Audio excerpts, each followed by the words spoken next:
Entry 6. There was a petty story on the evening feed. An amateur who thought himself clever had left a calling card at a robbery. The man was arrested the next day after his photo circulated. He had left behind an angle of arrogance, a flourish that called an audience. I watched the footage with a kind of clinical contempt. Amateurism is noisy and obvious. It offends my sense of proportion. And yet when the arrest footage showed his face, the amateur's eyes were bright in a way I remembered, not from my own work, but from an afterimage of youth. They had been seen, and the seeing had been a currency he spent like a cheap drink. That glint was something I had not felt in some time, the immediate human confirmation of impact. For him it was punishment. For me the sensation was indistinguishable from reward. I do not crave punishment, at least not in a moral sense. Punishment is public and reduces you to an anecdote. But being observed, merely perceived by a singular intelligent gaze, that was a taste I had misplaced in my life. I began to sketch the idea, not a flourish that invited tabloids, not a manifesto, a trace, minimal, rational, something that would not convict, but that would ask a question of the right reader. A question is different from a confession. A question can be denied, ignored, studied. A confession is a fait accompli. There is a difference between leaving a breadcrumb for anyone and leaving a mark for someone who knows how to read breadcrumbs. That difference will be the experiment. The amateur's mistake was one of appetite.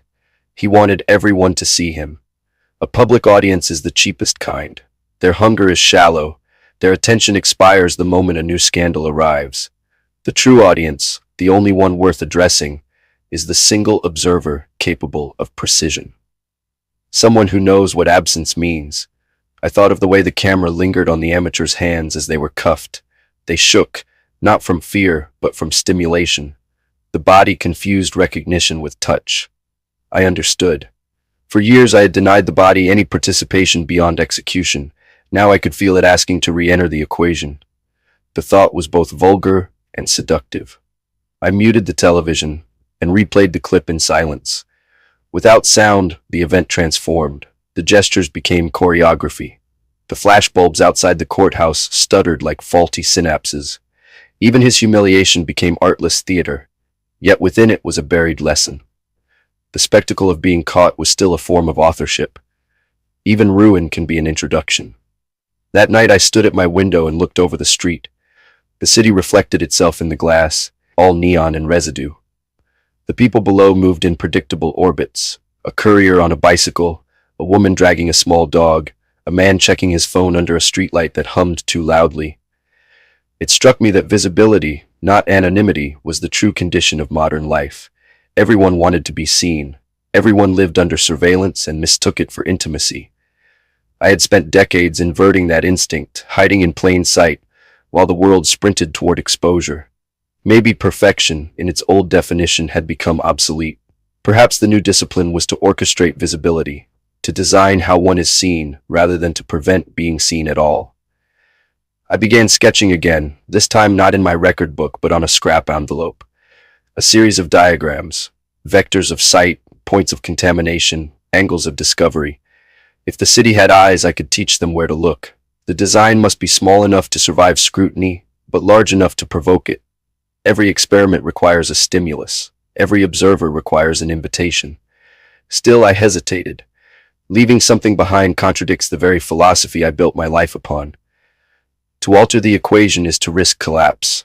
Yet I found myself lingering on the thought like a man running his thumb over the edge of a blade, not for injury but to confirm its sharpness. I remember once, long ago, during the early years, I nearly left a trace by accident. A smear on a doorknob, a partial palm that could have tethered my entire craft to a single unremarkable night. I cleaned it in time, of course, but the moment stayed with me. The precise instant when carelessness flirted with revelation. The pulse that rose in that second was identical to the pulse of creation. Perhaps every artist eventually sabotages himself just to feel the thrill of correction. That idea has followed me for weeks now, quiet but persistent. The hum behind the silence. When I handle my tools, the metal feels lighter, as though anticipating new instructions. My rituals, counting strokes, cleaning surfaces, seem suddenly theatrical, their precision hollow. What is the value of invisibility if no one is capable of perceiving it? I watched another segment later that night. The anchor smiled as she recited the amateur's charges. Her voice was pleasant, professional, utterly detached. The city consumed the man, turned him into language, and moved on. I wondered if he understood, even briefly, that his little rebellion had entered the bloodstream of the system that condemned him. It would digest him, and in doing so, remember his name longer than it deserved to. I do not want fame, but I do not want to be consumed without record either.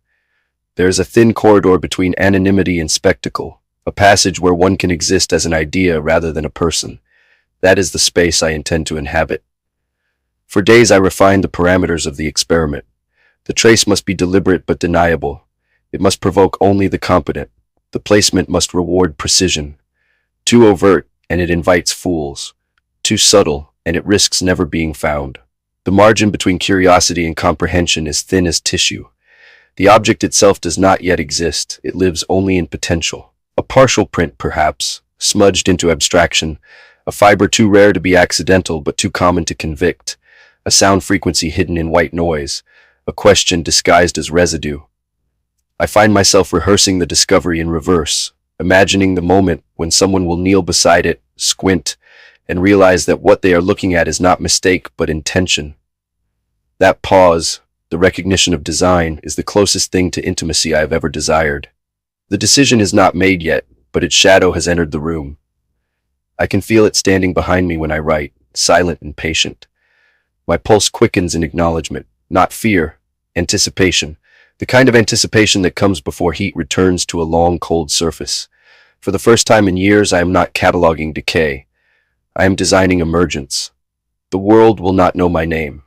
That is correct, but somewhere, someone will notice a detail that refuses to behave like coincidence. They will pause, they will look closer, and in that act of looking, I will exist again. That is the spark. Not light, not noise, attention.